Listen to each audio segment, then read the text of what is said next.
আজিৰ এইটো ভিডিঅ'ত ক্লাছ 5ৰ ইংলিছ চেপ্টাৰ নাম্বাৰ 4 কুৱেশ্যন এনচাৰসমূহ অৰ্থাৎ এক্টিভিটিছসমূহ আলোচনা কৰিবলৈ লৈছোঁ।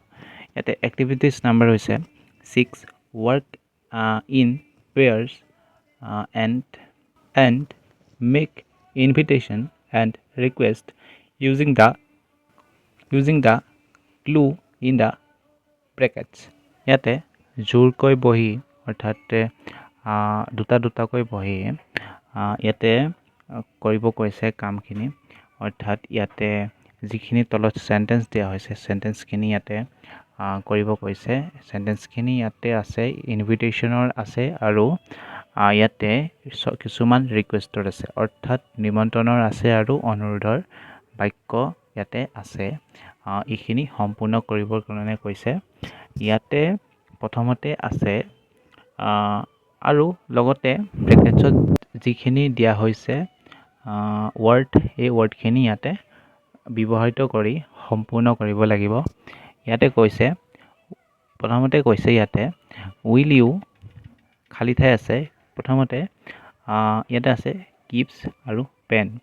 গিভছ আৰু পেন ৱৰ্ডখিনি ইউজ কৰি আমি বাক্যটো সম্পূৰ্ণ কৰিব লাগিব।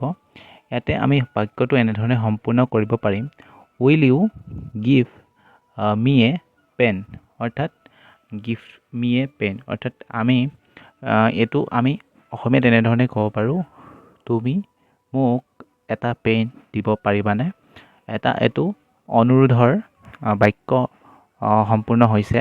তাৰ পৰা বিত আছে উড ইউ ডেছ, অৰ্থাৎ ইয়াতে খালী ঠাই দিয়া হৈছে। ইয়াতে ব্ৰেকেটছত আছে লাইক চম চকলেট, অৰ্থাৎ ইয়াতে দুটা ৱৰ্ড দিয়া হৈছে। ৱৰ্ড দুটা আমি এনেধৰণে ব্যৱহৃত কৰিব পাৰোঁ, উড ইউ লাইক টু, ইয়াতে would you like to eat some chocolate, অৰ্থাৎ তুমি কিছুমান চকলেট ল'ব পাৰিবানে? অৰ্থাৎ চকলেট অলপ ল'বৰ কাৰণে কৈছে, অৰ্থাৎ চকলেট ল'বৰ কাৰণে কৈছে বা খাবৰ কাৰণে কৈছে। তাৰ পৰা নেক্সট আছে কুড ইউ ড্ৰেছ, অৰ্থাৎ ইয়াতে ব্ৰেকেটছত আছে কাম এণ্ড মাই হাউচ। ইয়াতে আমি এনেধৰণে চেণ্টেঞ্চটো কমপ্লিট কৰিব লাগিব, could you come to my house.